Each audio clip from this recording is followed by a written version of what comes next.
Good afternoon, ladies and gentlemen. I welcome you all to this orientation workshop organized for the Eat Right Challenge. To strengthen the regulatory functions and scale up of various Eat Right India initiatives at the ground level, FSSAI has introduced an annual competition for the states. This workshop is organized for sensitizing cities and districts who have applied for the Eat Right Challenge. I would like to introduce the dignitaries and officials who are present with us today. Honorable Union Minister for Health and Family Welfare Dr. Harsh Vardhan, Honorable Minister of State for Health and Family Welfare Shri Ashwini Kumar Chaubey, Srimati Rita Tiotia, Chairperson FSSAI, Shri Arun Singhal, CEO FSSAI. We also have present senior officials from the Ministry, FSSAI, including our regional directors, State Food Safety Commissioners, District Magistrates, and designated officers of the cities and districts. To begin with, I invite Shri Arun Singhal, CEO FSSAI, for his welcome address. Good afternoon. I welcome all the participants. I especially welcome Honorable Minister Dr. Harsh Vardhan and the Honorable MOS Ashwini Kumar Chaubey ji and our Chairperson Rita Tiotia ji to this session. We are indeed grateful to our Minister and MOS for having spared time for this orientation workshop, and we feel blessed that we have Minister and MOS who have a passion for food safety, and we receive the benefit of their guidance and encouragement on all food safety matters. We are extremely grateful to you, sir, for joining us today. Eat Right Challenge is a new initiative by FSSAI. It is an annual event in which we are providing 5 lakh rupees to each district or city which registers with us, and then there will be additional 5 lakh rupees for those who come out with innovative models. This initiative will be led by the designated officers under the guidance of their food safety commissioners and district officials like district magistrate or deputy commissioners. The objective of the exercise is to create an environment of safe food and enable people to make better food choices. All the components of Eat Right Challenge are included in this, which includes safe and healthy and sustainable food. It's very heartening to see that in the very first event, 197 districts and cities have registered themselves, and they include districts from Andaman Nicobar to Jammu Kashmir to Uttar Pradesh. All over the country, enthusiastic response has been shown. Requests have come from many more that we also wanted to join, but we got delayed somehow. We could not join within the 1 month that was provided to us. So I think if there are other districts who want to participate and they have not been able to register, they are most welcome to do so. You can document whatever you are doing. Your successes can be well documented, and then you can send them to us. If you find that very good work has been done, then we can of course consider additional incentives and some additional prizes for those districts who could not register but they still want to participate. Now the evaluation method for this Eat Right Challenge, there's an excellent website which is going to be launched by the Honorable Minister today. On that website there's a link to the Eat Right Challenge website, and the detailed evaluation methodology is given on the Eat Right Challenge website. Whatever good work is done during this challenge will of course contribute to improving the food safety index of the entire state, and therefore the state has a better chance to win the first prize next year. So I would like to only say one thing. We are slightly short of time. We started late, so I'll make a very short address. The criteria for evaluation, the parameters which are include registration, licensing of food businesses, surveillance, awareness generation, hygiene rating, repurposed used cooking oil, food waste certification, Eat Right schools, Eat Right campuses. Everything carries some weight in the evaluation matrix. My only request would be to the food safety commissioners and DOs that they should go about these activities in a planned manner instead of doing them in a haphazard manner. For instance, they could decide to focus on all the eating joints for registration in a district. All the dhabas and the restaurants which are running without licenses or without registration could be taken up because people do go to these places in large numbers, and they need to have safe food in these joints.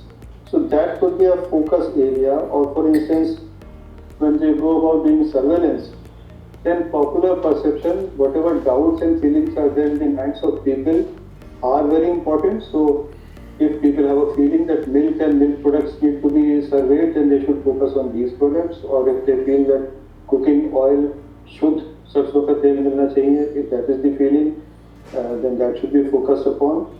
So whenever you are doing something as part of the EPAD challenge, let it not be an unplanned thing. Please put some planning effort into it. For instance, you could say that I'll make all the primary schools in one block of my district EPAD schools. So you can saturate the entire block or a complete subdivision. Then you have a good feeling that in this block every school has been included. The same thing could be done for government high schools. If you decide, for instance, that we'll take all the GGICs, government girls inter colleges in the district, and make them EPAD campuses, it will be something satisfying that all schools are covered. So you can introduce some planning element into it, and then the achievements would be something that you can be proud of and they can be proud of. I hope that this EPAD challenge will help in strengthening the food ecosystem in the country, and it will generate healthy competition between food safety officials. I wish you all the best. Thank you.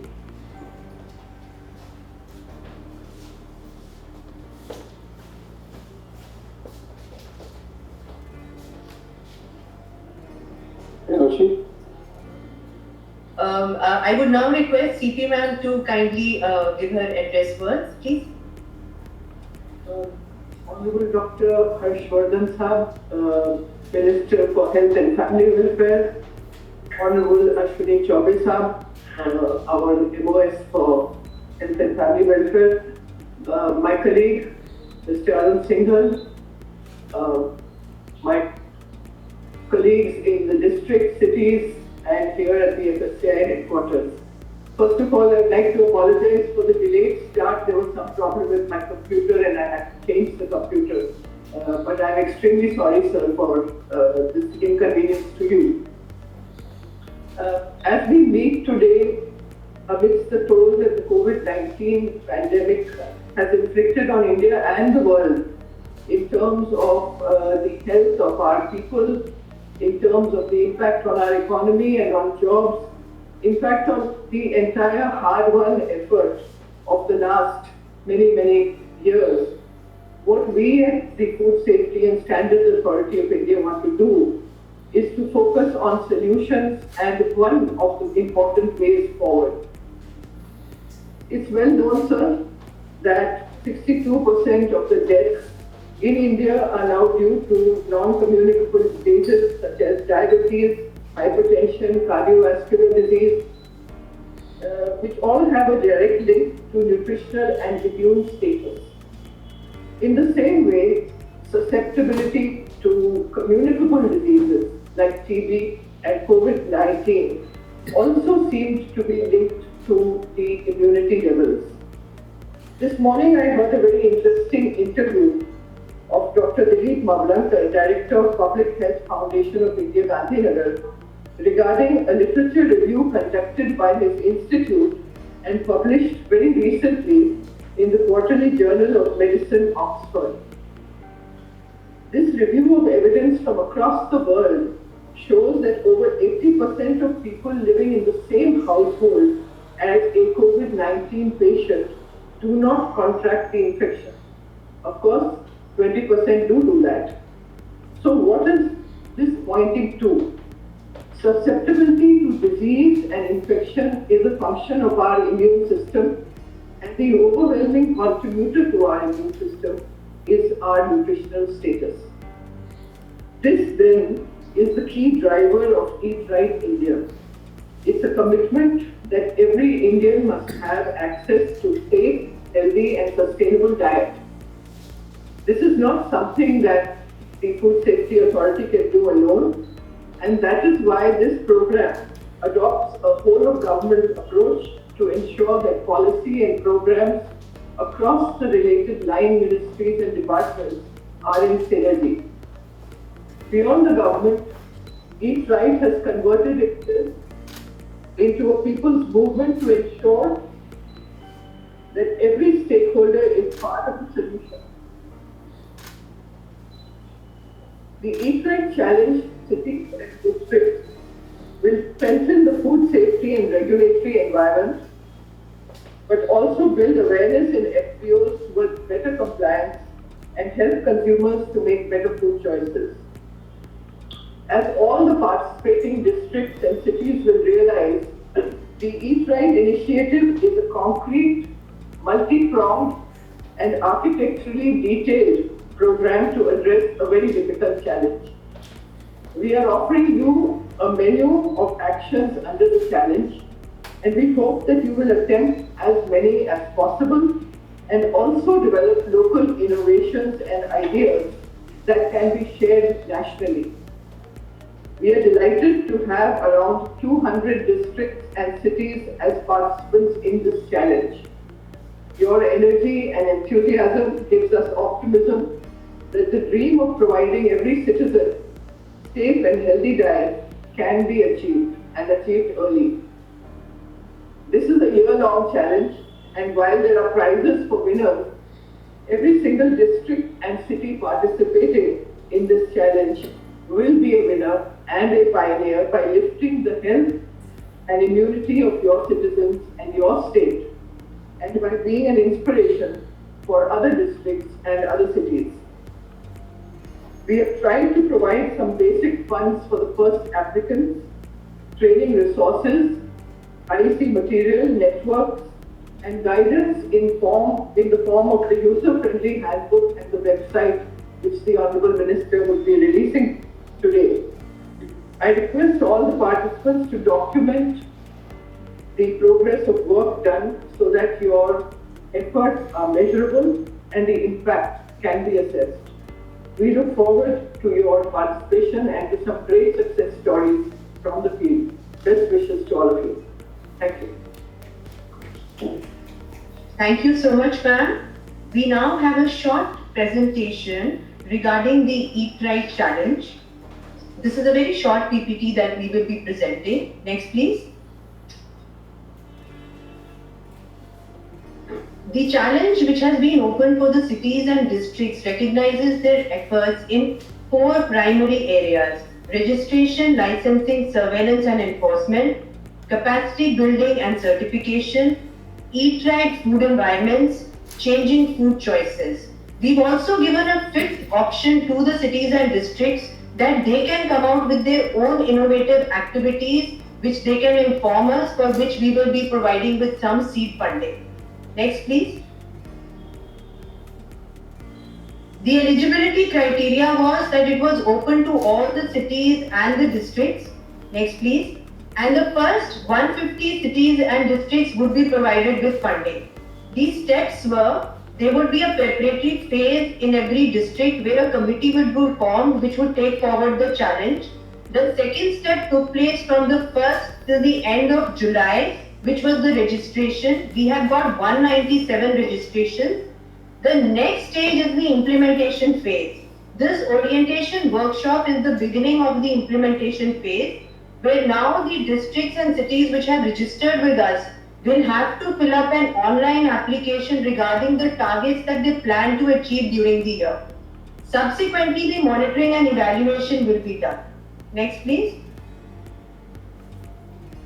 The activities are registration and licensing drives, surveillance, enforcement, inspection using phosphorus, and food testing by consumers. These are mandatory activities. In part B, we have kept optional activities for scaling up of Eat Right. So out of a list of 5 activities, cities and districts can do 3 which they find most convenient. Next, please. C part is relating to Eat Right initiative, the Eat Right school and campus, which is again mandatory, and changing food choices, which is promoting IEC and awareness among people. So there is Eat Right in public spaces, playing Eat Right videos, and digital media outreach. Next, please. So this is the Eat Right Challenge portal, the home page, which we have created where all the registrations have been done, and now the links will be available for uploading of the annual programs. Next, please. So this is the a district action plan which has to be filled up. Against every activity, we have highlighted the minimum annual benchmarks. The annual target is what the district and the city has to now fill up. Next, please.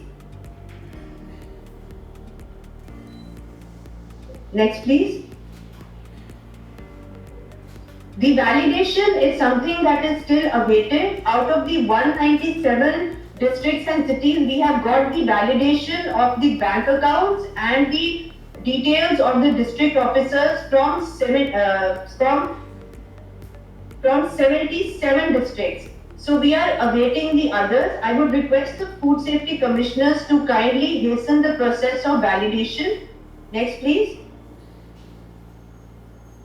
Branding we have created for the cities and districts. They can put their own names as the Eat Right name of the city and use it to brand it across the city district that they are going to become an Eat Right city or a district. Next, please. The current status is we have 23 states which have got their cities or districts registers, totaling 197 in all. Next, please. So the timelines are, we've done the registration, the validation has to be done by the 30th of August. The action plan will then be filled up by the districts or the cities from the 1st to the 15th of September. A mid-year review will be taking place from the 15th of December to the 1st January. Evaluation will be done at the end of the year from 1st April to 30th April. And the award winners will be announced on 7th June on World Food Safety Day. Next, please. We have introduced the new Eat Right India website with advanced features, sharp look and feel, and better navigation. The website is live now and can be accessed at eatrightindia.gov.in. This website will help cities and districts to get information about Eat Right India initiatives.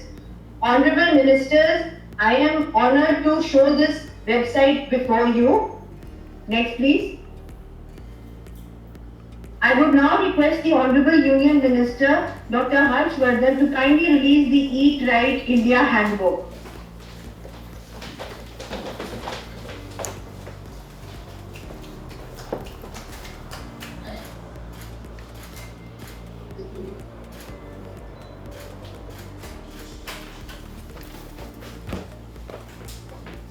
Thank you so much, sir. Now we will have the special address from Shri Ashwini Kumar Chaubey ji, Honorable Minister of State for Health and Family Welfare.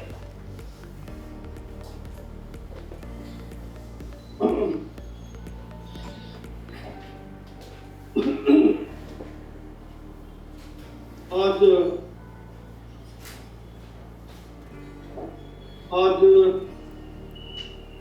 Eat Right India movement इस उन्मुखीकरण कार्यशाला में उपस्थित हमारे यशस्वी केंद्रीय स्वास्थ्य मंत्री doctor Harshvardhan जी,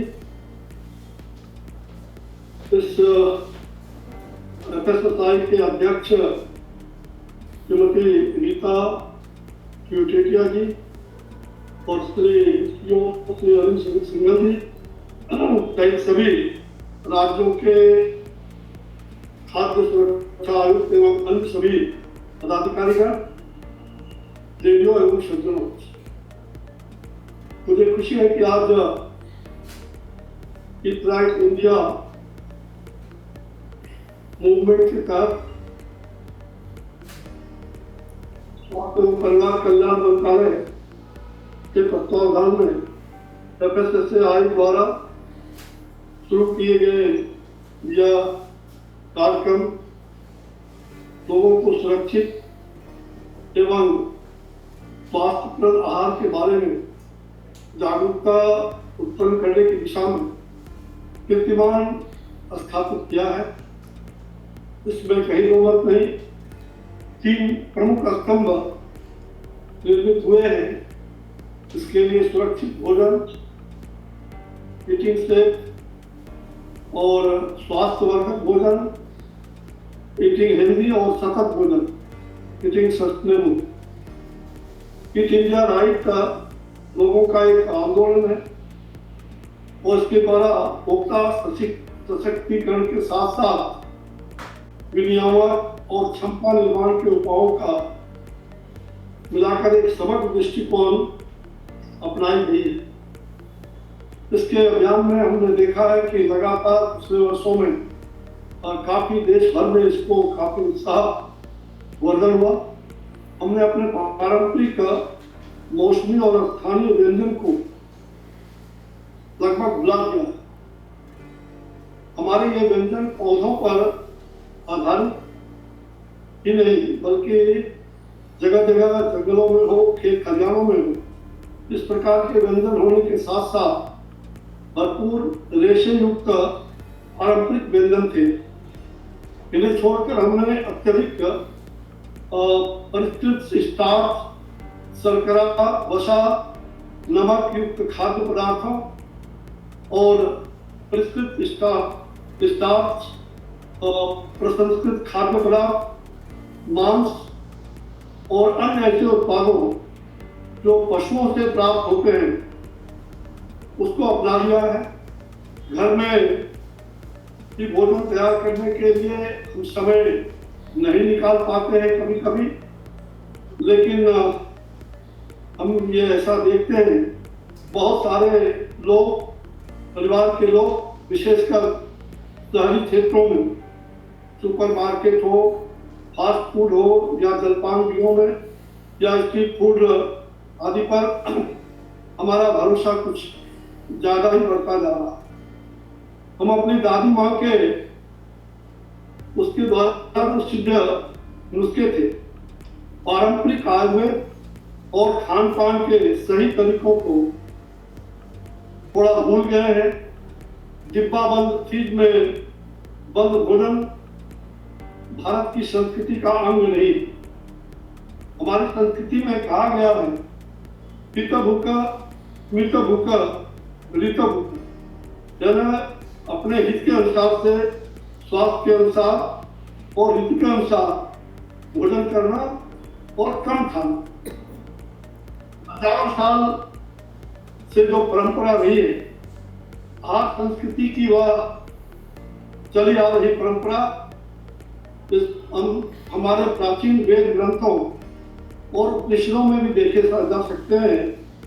उपनिषद में कहा गया है आहार शुद्धो सत्व शुद्धि, ध्रुवा स्मृति स्मृति लंबे सर्व ग्रंथि नाम विप्रमोक्षा। अर्थात आहार शुद्ध होने से अंतःकरण भी शुद्ध होता है और ईश्वर में स्मृति दृढ़ होती है। स्मृति प्राप्त हो जाने से हृदय की अविद्या जनित सभी गांठें खुल जाती हैं। भारत के प्राचीन पवित्र श्रीमद् भागवत गीता में भी आहार शास्त्र की व्याख्या करते हुए भगवान श्री कृष्ण स्वयं कहते हैं, अर्जुन के संवाद में उन्होंने कहा है युक्ताहार विहारस्व युक्ता शेषत् कर्मसु युक्त स्व प्रभाव बोधस्य योगो भवति दुखा। तात्पर्य है कि जिसकी खुराक और चाल संतुलित हो, जिसका आचार बढ़िया हो, जिसका नियम से सोना एवं उठना हो, ध्यान का रास्ता उसके सभी दुखों एवं सुखी जीवन को समाप्त कर देता है। आधुनिक वैज्ञानिक शोध भी गीता के इस सूत्र की पुष्टि करते हैं। आज बड़ी संख्या में लोग भारत की खाद्य संस्कृति की बदौलत शाकाहार भोजन की ओर तेजी से भारत की ओर मुखातिब हो रहे हैं। बल्कि अगर ध्यान से देखें तो एक नया आंदोलन दुनिया भर में शुरू हो गया है। वेगन के बारे में, वेगन फूड के बारे में। वेगन फूड हमारे शाकाहार का एक स्वरूप है, लेकिन पाश्चात्य देशों में इसका नाम वेगन कह करके उस आंदोलन को परिभाषित करते समय उसमें थोड़ी कमी आ गई। आप जानते हैं कि हम लोग दूध, दही, घी जैसे पौष्टिक पदार्थों का परित्याग कर रहे हैं जो उचित नहीं है। उचित मात्रा में और उचित समय पर दूध, दही, घी ये मनुष्य के जीवन के लिए, खास करके भारतीय परिवेश में, ये अत्यावश्यक है। और इस प्रकार वेगन फूड के बारे में जो कल्पना है, शायद विदेशों में हमने देखा है कई बार कि वहाँ गौ बछड़ा या इस प्रकार के बछड़ों को दूध पीने नहीं दिया जाता, पैर तोड़ दिए जाते। लेकिन भारत के अंदर हम किसान हैं, हम गाँव में रहते हैं, बचपन से हमने देखा कि जब तक बछड़े को पूरा से तरह से दूध नहीं पिलाया जाता है तब तक गौ का दोहन नहीं करते, गौ नहीं दूधते, भैंस नहीं दूधते। ये हमारी पारंपरिक परंपरा रही और इसलिए वैगन फूड को हम एक शाकाहारी के रूप में जरूर मानते हैं, लेकिन गौ या इस प्रकार के द्वारा दूध, घी, मक्खन इत्यादि का वर्जित होना, ये मुझे लगता है कि ये उचित नहीं। उसमें सब प्रकार के विटामिन और सूक्ष्म पदार्थों की कमी भी हो जाती है जो स्वास्थ्य के लिए आवश्यक है। भोजन 3 तरह के होते हैं, हम सब जानते हैं। आयुर्वेद और योग शास्त्र में मुख्यतः इन 3 तरह के भोजनों का उल्लेख किया गया। पहला सात्विक, राजसिक और तामसिक। हम सभी जानते हैं कि तामसिक भोजन वो है जो शरीर और मन को सुस्त करते हैं। इनके अत्यधिक सेवन से जड़ता, भ्रम और भटकाव महसूस होता है। इस तरह के भोजन को बनाने में मांस, मछली, प्याज, लहसुन या अन्य प्रकार के मांसाहार, शराब आदि का इस्तेमाल किया जाता है। ज्यादा पकी हुई मसालादार चीजें और खमी उठी हुई चीजें तामसिक भोजन में शामिल होती है। धार्मिक ग्रंथों के अनुसार खाने से 3 घंटे पहले बनाया गया बासी या रात का बचा हुआ खाना, ऐसा भोजन जिसमें अस्पृश्य पदार्थों की मात्रा शामिल है, वो तामसिक कहलाता है। हिंदू संस्कार में तामसिक भोजन को तुच्छ माना गया। ये वो खाद्य पदार्थ है जो मनुष्य के शरीर और मस्तिष्क को क्षति पहुंचाता है। राष्ट्रिक भोजन ऐसा भोजन जो राजघरानों में बनता था, इसलिए इसे राष्ट्रिक भोजन कहा जाता है। जो भोजन व्यक्ति को स्फूर्ति और उत्तेजना प्रदान करता है वह राष्ट्रिक भोजन की श्रेणी में आता है। वो भोजन जो या तो बहुत खट्टा, कड़वा, गर्म, मीठा या फिर रूखा होता है। इस तरह के भोजन में नमकीन और मसालेदार भोजन शामिल होते हैं। ऐसा खान पान मनुष्य के दिमाग को उत्तेजित करता है। चाय, कॉफी, कोल्ड ड्रिंक्स, सामान्य मसालेदार भोजन, ज्यादा शर्करा या नमक वाला खाना, चॉकलेट, पान आदि राष्ट्रिक भोजन के भाग माने जाते हैं। सात्विक भोजन अन्य 2 प्रकार के भोजन से थोड़ा अलग होता है। यह अत्यंत सादा और साधारण प्रकार का शाकाहारी भोजन होता है, जिसे प्राकृतिक तरीके से उत्पादित किया जाता है। किसी जीव को पीड़ा पहुंचाकर प्राप्त भोजन सात्विक नहीं हो सकता। इसमें तेल, घी का कम से कम इस्तेमाल होता है। फल और सब्जियां, दूध, दही, मक्खन, घी, नट्स, स्प्राउट्स, शहद, बिना प्याज लहसुन वाली दाल, सब्जियां, चावल, रोटी इत्यादि। आयुर्वेद और योग शास्त्र के अनुसार इस भोजन को सबसे अच्छा और शुद्ध माना गया है। ऐसा भोजन करने से काम करने की क्षमता का विकास होता है।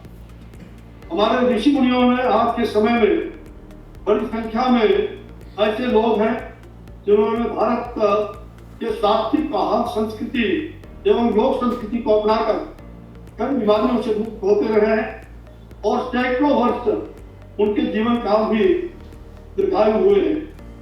इस मूवमेंट का लक्ष्य यह होना चाहिए कि तामसिक राष्ट्रिक भोजन पदार्थों का लगभग परित्याग कर सात्विक भोजन को अपनाया जाए। तथा जीवन शैली में सुधार कर योग प्राणायाम को जरूर अपनाया जाए, जो आज दुनिया की भी पुकार है। हमारे प्रधानमंत्री जी ने दुनिया के लगभग 176 देशों में योग को अपनाने का जो एक अंग बना दिया, और सचमुच में योगा हमारे जीवन के लिए बहुत ही उत्कृष्ट है। हम राइट ईट राइट इंडिया हमें यह भी बताता है कि स्थायी रूप से सुरक्षित और सही आहार लोगों के लिए लाभप्रद होने के साथ साथ इस प्लेनेट के लिए भी फायदेमंद होते हैं। खाद्य सुरक्षा सुनिश्चित करने के कार्य में राज्यों के खाद्य सुरक्षा प्राधिकरणों द्वारा निभाई गई भूमिका को सम्मानित करने के लिए FSSAI द्वारा ईट राइट चैलेंज के आयोजन का यह तरीका अत्यंत ही प्रशंसनीय है। इस वार्षिक गतिविधि के आयोजन से राज्यों केंद्र शासित प्रदेशों को एक दूसरे से सीखने में मदद मिलेगी और वो एक दूसरे से बेहतर करने के लिए प्रेरित होंगे। और ऐसा पहली बार होगा कि ऐसे अभी अधिकारियों को ईट राइट आंदोलन के तहत विभिन्न शुरुआतों के कार्य को आगे बढ़ाने के लिए अच्छे तरीके से अपने समकक्षों के साथ प्रतिस्पर्धा करने का अवसर प्राप्त होगा। ये एक अच्छी बात है ईट राइट चैलेंज। मैं ये बात अच्छी तरह से जानता हूँ कि राज्य स्तर पर खाद्य सुरक्षा को नियमित रूप से बढ़ावा दिया जा रहा है और इस चुनौती से यह सुनिश्चित हो सकेगा हमारे खाद्य सुरक्षा विभाग अपनी जिम्मेदारियों को पूरा करने में सक्षम है और अपने नागरिकों की अपेक्षाओं को पूरा करने के लिए एकदम खड़े उतरते हैं, उसमें कहीं दो मत नहीं। मैं अंत में यह कहना चाहूंगा कि वास्तव में आज मेरे लिए यह खुशी की बात है कि मैं आज इस ओरिएंटेशन वर्कशॉप जो उत्कृष्ट कार्यशाला है उसका हिस्सा बना हूँ और विशेष करके इस कोविड के कालखंड में हम लोग डिजिटल माध्यम से ही एक दूसरे से जुड़े हुए हैं। आप जानते हैं कि हमने अपने राज्यों के लिए आधिकारिक रूप से इस वार्षिक चुनौती को शुरू किया है। मैं इस संबंध में अधिक जानकारी पाने के लिए अधिक उत्सुक हूँ और उनकी सफलता के बारे में भी जानने के लिए उत्सुक रहूंगा। पीछे छूट गए लोगों के लिए हम सामूहिक रूप से काम करते रहेंगे। हमारे यहाँ शास्त्र में कहा गया ओम सहना भवतु सहनो भुनक्तु सह वीर्यं करवावहै तेजस्विनावधीतमस्तु मा विद्विषावहै। ओम शांति शांति शांति। हम लोग मिल के चलें। सामूहिकता का स्वरूप हमारे संस्कार में है। भारतीय संस्कृति में सामूहिकता का बहुत बड़ा उल्लेख किया गया है और हम सामूहिक रूप से भोजन करें, सामूहिक रूप से अपने राज्य परिवार और समाज के छुट्टी का संवर्धन करने के लिए आगे बढ़े। आज हम इसी प्रकार के बातों को मन में रखते हुए संदूषित और अस्वास्थ्यकर भोजन खाने से हमारा तन और मन भी अस्वस्थ होगा, हम दुखी भी रहेंगे। आइए आज के इस परिप्रेक्ष्य में सभी के लिए सुरक्षित स्वस्थ भोजन और सात्विक भोजन सुनिश्चित करने के लिए हम सभी मिलकर कार्य करें। धन्यवाद। जय हिंद। नमस्कार। Thank you so much, sir, for enlightening us with your thoughtful words. Ladies and gentlemen, we now have the keynote address from Dr. Harsh Vardhan, Honorable Union Minister of Health and Family Welfare.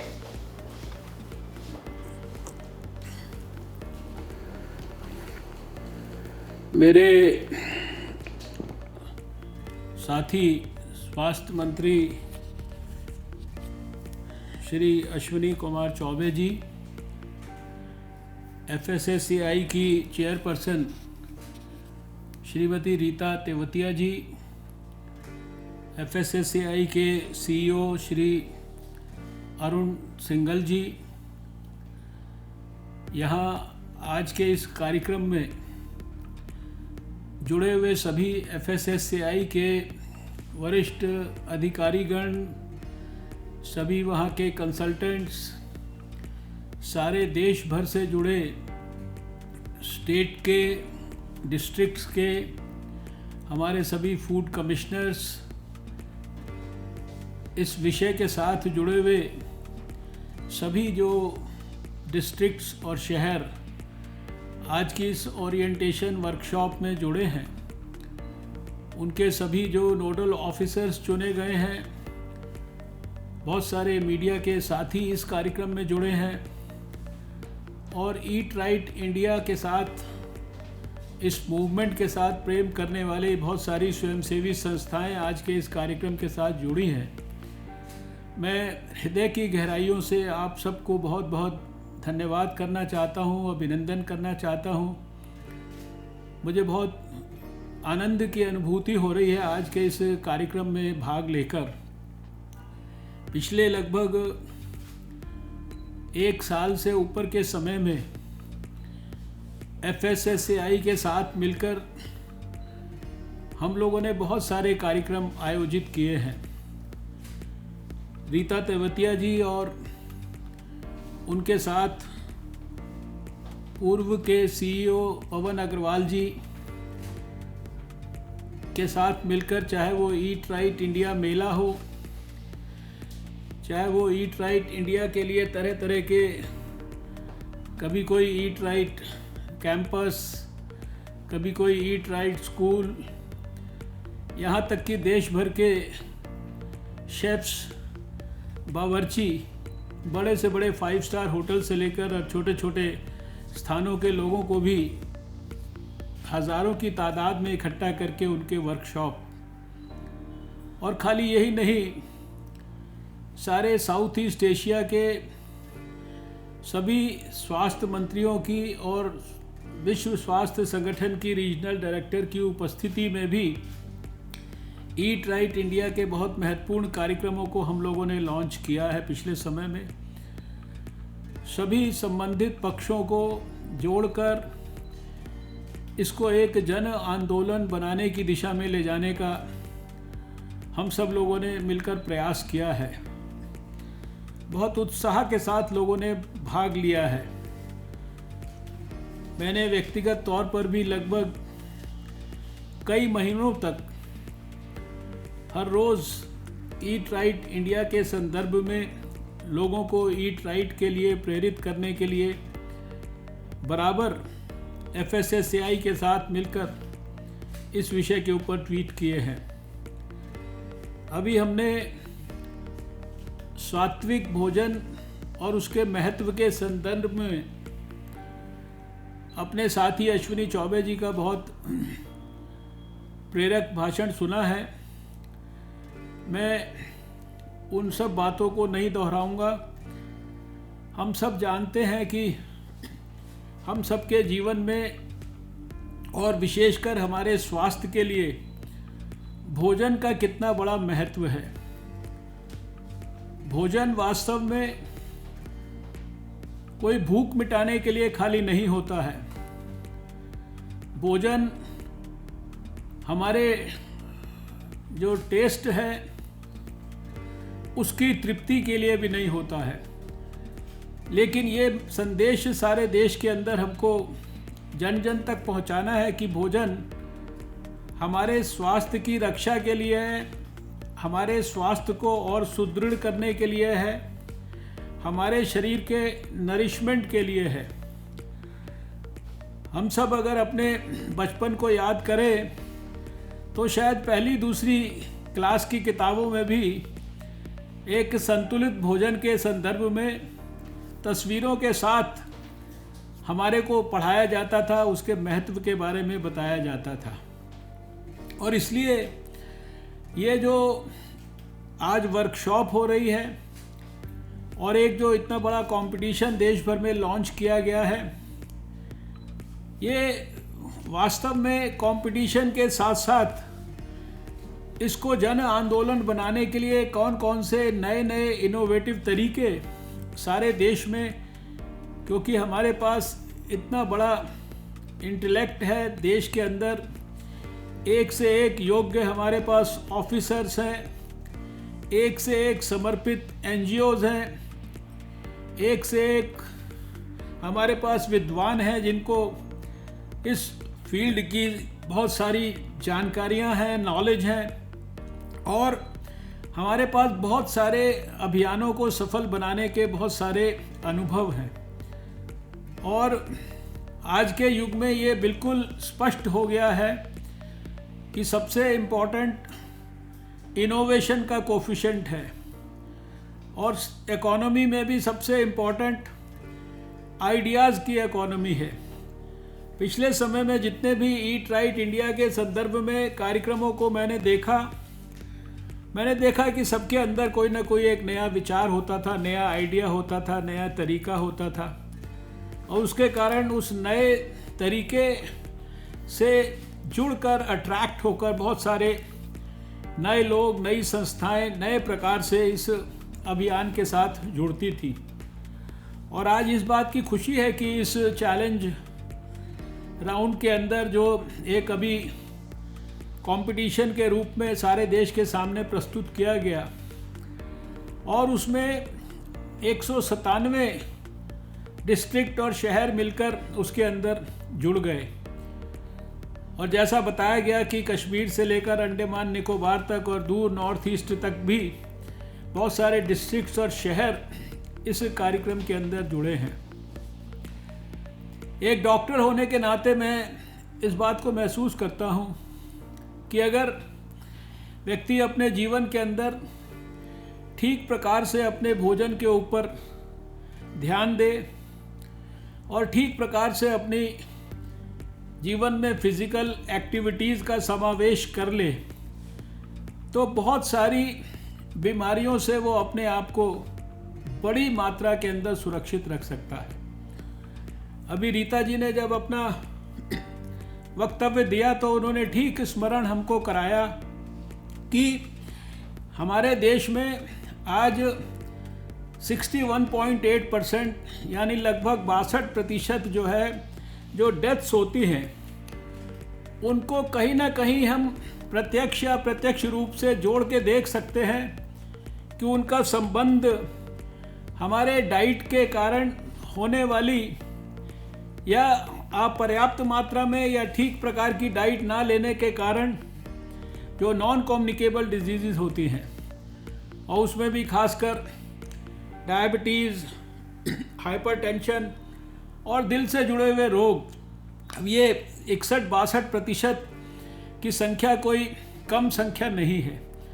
हमारे समझने के लिए ये बहुत महत्वपूर्ण है और ये बात बार बार लोगों को बताने की ज़रूरत है। जो खाना अनसेफ है, उस खाने के बारे में भी जो कैलकुलेशंस होती हैं तो बताया जाता है कि हमारी इकोनॉमी के ऊपर उसके कारण जो बीमारियां या दूसरे नुकसान होते हैं, उनके वजह से 15 बिलियन US डॉलर्स का जो है एक प्रकार से इकोनॉमिक बर्डन देश के ऊपर पड़ता है। और इसके साथ साथ मैं देख रहा था आंकड़े, तो ये आंकड़े भी बड़े भयावह हैं। ये सारे के सारे अपर्याप्त या ठीक भोजन ना करने के कारण हैं। 135 करोड़ भारतीयों में, हमारी जनसंख्या में 196 मिलियन लोग वो क्रोनिक हंगर के कारण, 500 मिलियन लोग वो माइक्रो न्यूट्रिएंट डेफिशिएंसी के कारण, 180 मिलियन लोग वो या तो ओवरवेट हैं या ओबेसिटी की बीमारी से ग्रसित हैं, और इसी प्रकार से जो फूड बॉर्न डिजीज़ हैं, जो उनके जो केसेस हैं वो भी लगभग 100 मिलियन हैं। हम छोटे छोटे बच्चों की मॉर्टेलिटी के बारे में चिंता करते हैं, उनके स्वास्थ्य की चिंता करते हैं, हमारे इन्फेंट मोर्टेलिटी और जो अंडर 5 मोर्टेलिटी के पैरामीटर्स की हम लोग बात करते हैं, तो उन अंडर 5 बच्चों में भी हम जब देखते हैं तो देखते हैं कि देश में 47 मिलियन जो है बच्चे, उनका ग्रोथ स्टंटेड है, और इसी तरह से 25 मिलियन बच्चे जो है वो वेस्टेड हैं। और आज के इस अवसर पर इस बात को भी मैं स्मरण कराना चाहता हूं, और मैं समझता हूं कि इसके ऊपर भी हर डिस्ट्रिक्ट के अंदर बड़े पैमाने पर अगर ध्यान दिया जाएगा इसी मूवमेंट के तहत। UNDP का आंकड़ा है कि 40% जो भोजन है वो किसी न किसी रूप में बनने के बाद वो हमारे यहाँ पर लॉस्ट होता है या वेस्ट होता है। और इसके वजह से मैं, क्योंकि 2 साल एनवायरनमेंट मिनिस्टर भी रहा और वहाँ जाकर इस बात को और ज़्यादा अप्रिशिएट कर पाया कि जो हमारे बर्बाद हुए खाने के कारण उसका जो बर्बादी तो होती ही है, लेकिन उसका जिस प्रकार से डिस्पोजल होता है और उसके कारण जो एनवायरनमेंट पर जो दुष्प्रभाव पड़ता है, तो हमें ये भी सुनिश्चित करना है कि एक तरफ लोगों को हम सही भोजन उपलब्ध कराने के लिए, सही उसकी जानकारी देने के लिए, सही उसको ग्रास रूट से लेकर और हाईएस्ट लेवल तक सब प्रकार की जितनी भी उससे जुड़ी हुई चिंताएं हैं उनके बारे में लोगों को मोटिवेट करना, एजुकेट करना, उनमें स्वतः ये भावना पैदा हो, जिन्होंने फूड उपलब्ध कराना है उनको भी ये एहसास हो कि अगर हम अच्छा हेल्दी फूड, सेफ फूड लोगों के लिए उपलब्ध कराएंगे, हाइजीनिक फूड उपलब्ध कराएंगे, सस्टेनेबल फूड उपलब्ध कराएंगे, तो निश्चित रूप से उनको इकोनॉमिक दृष्टि से भी अपने रोज़गार को, अपने बिजनेस को भी आगे बढ़ाने में उनको जो है निश्चित रूप से सफलता और मात्रा में मिलेगी। ये केवल हमको सही ढंग से प्रस्तुत करना होगा लोगों के सामने। अभी अरुण सिंघल जी जब कह रहे थे तो उन्होंने छोटे छोटे जो आउटलेट्स हैं जहाँ फूड देश में सैकड़ों, हज़ारों, लाखों जगहों पे उपलब्ध होता है, उनके बारे में भी संदर्भ में भी बात किया है। जब इस मूवमेंट को आगे बढ़ाया जा रहा था तो उसमें उनके बारे में भी चिंता की गई है। उनको किस प्रकार से हमारे को छोटी छोटी चीज़ों के मसलों पर एजुकेट करना है। इसके ईट राइट इंडिया के नाम पर हमें किसी को हरेस नहीं करना है, हमें किसी को परेशान नहीं करना है, लेकिन उनका इन्वॉल्वमेंट करके ये सुनिश्चित करना है कि जहाँ कहीं से भी लोगों को अपने लिए फूड उपलब्ध कराना है वो स्थान जो है वो पर्याप्त मात्रा के अंदर मोटिवेटेड हो कि वो अपनी जो ड्यूटी है समाज के प्रति उसको पूरी तरह से निभाए। और यही शायद हमारे लिए महात्मा गांधी का, हमारे राष्ट्रपिता का भी संदेश था। और वही राष्ट्रपिता के मार्गदर्शन में आगे चलते हुए अगर आप ध्यान से विश्लेषण करें हमारे प्रधानमंत्री नरेंद्र मोदी जी की नीतियों का, तो उनकी हर नीति के अंदर कहीं ना कहीं एक छुपा हुआ संदेश है जो हमारे स्वास्थ्य को और ज़्यादा बेहतर बनाने का काम करता है।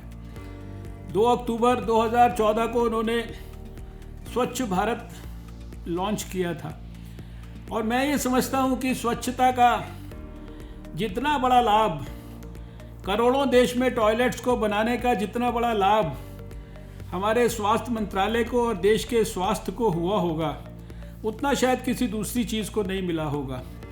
क्योंकि जहाँ जहाँ स्वच्छता होगी, जहाँ जहाँ क्लीनलीनेस होगी, जहाँ जहाँ लोगों के लिए टॉयलेट्स इत्यादि उपलब्ध होंगे, वहाँ वहाँ हम देखेंगे कि बीमारियाँ वहाँ से दूर भागती चली जाएंगी। और आज भी अगर अगले 5 साल का प्रधानमंत्री जी का सबसे एम्बिशियस प्रोग्राम की हम बात करें तो कौन से प्रोग्राम हैं उनके? सबसे पहले उन्होंने इस अगले 5 साल के लिए कहा कि मैं देश के हर व्यक्ति को साफ़ सुथरा जो है पोर्टेबल वाटर पाइप से पहुंचाना चाहता हूं। अब अगर लोगों को साफ़ पानी मिलेगा तो कितनी सारी वाटर बॉर्न डिजीज़ जो है उनका एक सिरे से एलिमिनेशन होना शुरू हो जाएगा। अगर ये ईट राइट इंडिया की हम बात कर रहे हैं जिसके कारण कितनी सारी बीमारियां होती हैं, तो उसी के साथ साथ प्रधानमंत्री जी के नेतृत्व में देश के अंदर फिट इंडिया का मूवमेंट जो है वो शुरू किया गया है। सारे देश को प्रेरित किया जा रहा है कि अपने आप को फिट रखने के लिए किस प्रकार से वो फिज़िकल एक्टिविटी के ऊपर ध्यान दें। मैं जानता हूँ, याद करता हूँ कि 2002 के अंदर 7 अप्रैल को विश्व स्वास्थ्य संगठन, जो कि हर वर्ष एक महत्वपूर्ण मैसेज देता है दुनिया को, उसने 7 अप्रैल 2002 को अपने वर्ल्ड हेल्थ डे पर संदेश में केवल दुनिया के लोगों को कहा कि लेट्स वॉक फॉर हेल्थ, और सबको कहा कि केवल 20 मिनट रोज़ कम से कम ज़रूर वॉक करो। यानी फिज़िकल एक्टिविटी, जिसके कारण विश्व स्वास्थ्य संगठन ने कहा कि दुनिया का 45% डिजीज़ बर्डन शायद फिज़िकल इनएक्टिविटी के कारण होता है, तो लोगों को स्मरण कराया। और उसी को और इतने बड़े पैमाने पर बड़ा बनाने के लिए हमने देखा कि 2014 में, जैसा अभी चौबे जी ने भी स्मरण कराया, कि प्रधानमंत्री जी ने यूनाइटेड नेशंस से अप्रूव करा दिया इंटरनेशनल योग डे। सारी दुनिया को योग के संदर्भ में उन्होंने स्मरण करा दिया कि किस प्रकार से जो है योग इम्पोर्टेंट है, किस प्रकार से फिट इंडिया के माध्यम से उन्होंने फिज़िकल एक्टिविटी के, और अभी भी जो है, अभी आजकल जो है जो सप्ताह चल रहे हैं, इसमें दोबारा से फिट इंडिया का बड़े पैमाने पर उनके नेतृत्व के अंदर जो है एक आंदोलन जो है देश में स्पोर्ट्स मिनिस्ट्री के अगुवाई में जो है विकसित किया जा रहा है।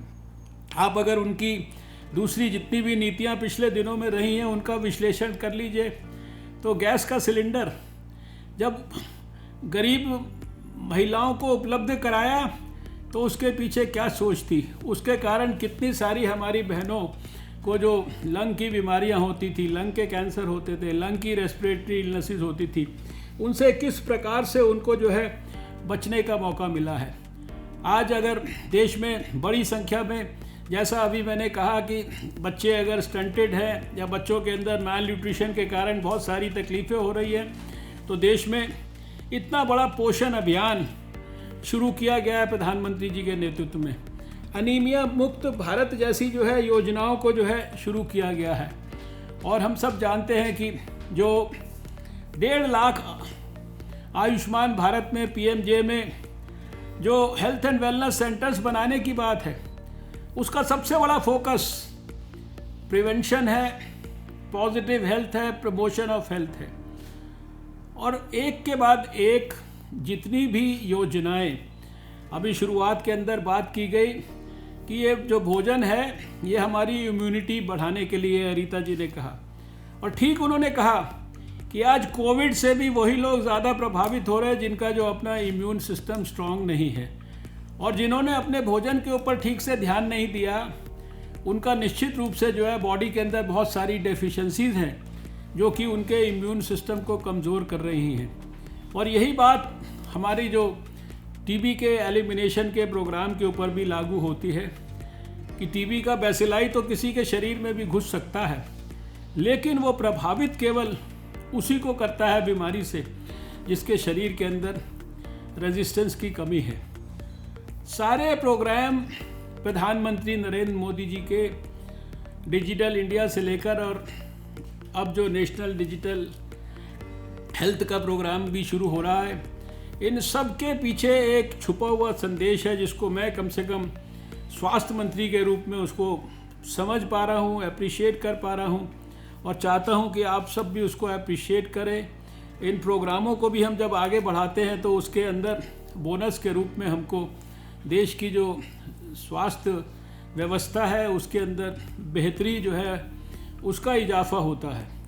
तो आज का ये जो ईट राइट इंडिया का जो कार्यक्रम है, ईट राइट इंडिया के लिए ये बहुत सुंदर जो ये हैंडबुक देश के सामने प्रस्तुत की गई है, इस किताब को अगर पढ़ेंगे सभी हमारे देश के अंदर जो कमिश्नर्स हैं फूड सेफ्टी के, हम जानते हैं कि उनके पास शायद समय का अभाव होगा, लेकिन जो सबसे महत्वपूर्ण होती हैं वो सिंपल बातें होती हैं, छोटी छोटी बातें होती हैं जिनको हम सबसे ज़्यादा भूल जाते हैं। और कभी कभी हम बड़ी बड़ी पॉलिसीज़ और बड़ी बड़ी बातें जो है लोगों को समझाते रहते हैं। मुझे लगता है कि छोटी छोटी बातें जो है समाज में हर व्यक्ति को बताने की आवश्यकता है। और इसके नाते जो आज इस ओरिएंटेशन वर्कशॉप में जो वेबसाइट भी लॉन्च की गई है, उसमें जहां एक तरफ हमारे एक्सपर्ट्स के द्वारा सब प्रकार की जानकारियां दी गई हैं सारे इस ईट राइट इंडिया कैंपेन के बारे में, जहां उसमें हमारे कमिश्नर्स के लिए जानकारी दी गई है, वहां कंज्यूमर के लिए यानी कि देश के एक साधारण नागरिक के लिए वो क्या ठीक से खाए, क्या सेफली खाए, कितना खाना उसके लिए अच्छा है, कितना उसके लिए फास्टिंग करना ज़रूरी है, कितना जो अभी कहा गया हमारे ऋषि मुनि भी कहते थे अल्प भुक्तम बहु भुक्तम, if you eat less you live longer. तो ये छोटी छोटी बातें हैं जिनको कि ईट राइट इंडिया के माध्यम से सारे देश के अंदर हमको आगे बढ़ाना है। मुझे पूरा विश्वास है कि भारत के पास अभूतपूर्व योग्यता है, अभूतपूर्व अनुभव है, अभूतपूर्व क्षमता है और अभूतपूर्व अतीत है, जिसमें कि बड़े से बड़े काम हमने दुनिया के सामने करके दिखाए हैं। सारे विश्व का हमने हर फील्ड में मार्गदर्शन किया है और मुझे पूरा विश्वास है कि जो सपना प्रधानमंत्री नरेंद्र मोदी जी आज लेके चले हैं, अभी वो फ़िलहाल 2022 तक एक नया भारत देशवासियों को डिलीवर करना चाहते हैं और फिर उसी यात्रा को आगे बढ़ाते हुए एक दिन हम विश्व गुरु भारत भी जो है सारी दुनिया को दोबारा से डिलीवर करना चाहते हैं। और इस काम में मैं ये समझता हूँ कि हमारा ये eat right India movement, fit India movement, इसकी बहुत बड़ी महत्वपूर्ण भूमिका होने वाली है, हो सकती है। जैसा भोजन आदमी लेता है वैसा ही उसका शरीर और वैसा ही उसका मन बनता है, और अगर मन ठीक बनता है तो फिर विचार भी अच्छे होते हैं और विचार के हिसाब से कर्म भी बेहतर होता है, और फिर कर्म के अंदर जो है अपने देश के लिए, समाज के लिए, मानव कल्याण के लिए जो भी अच्छी एक भावना हो सकती है वो स्वतः वो जन्म लेती है। तो आज के इस कार्यक्रम के लिए मैं रीता तेवतिया जी और अरुण सिंगल जी, नोशी जी और जितने भी और दूसरे लोग हैं FSSAI के हमारे सभी साथी, उनको मैं बहुत बहुत बधाई देता हूं। अभी जो भी लोग कार्यक्रम में देश भर में जुड़े हैं उनको सबको भी बहुत धन्यवाद और बधाई देता हूं।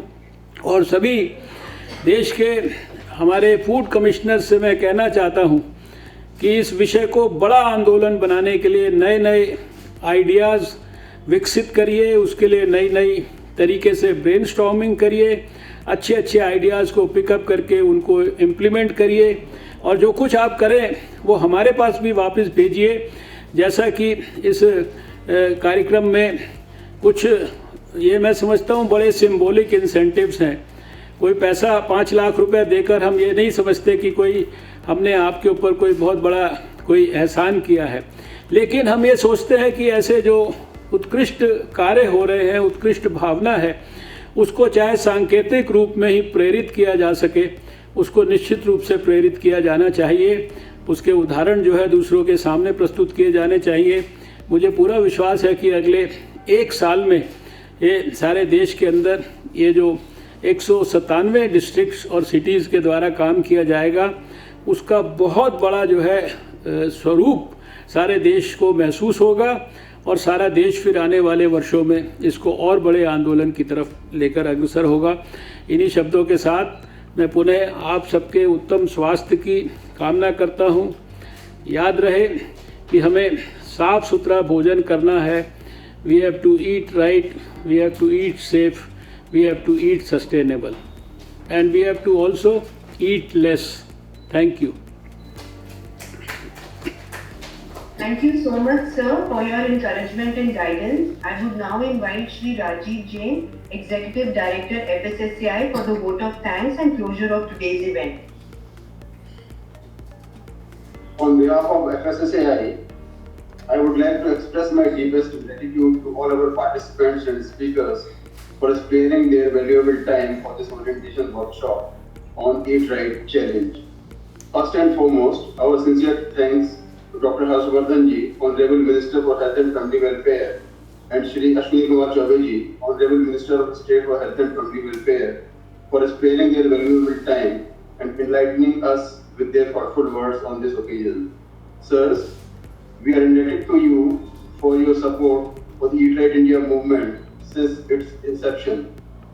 Next, I place my heartfelt thanks to our Honorable Chairperson, Srimati Ritha Teotia Ji, and CEO Sri Arun Singhal Ji for sharing thoughtful words as well as spearheading the agenda of Eat Right Challenge. We are grateful to Food Safety Commissioners, District Magistrates and designated officers from the districts who have applied for the challenge, officers from the Ministry of Health and Family Welfare, and FSSAI regional offices for joining us on this occasion. I wish you will stay safe and healthy with your families. Thank you once again.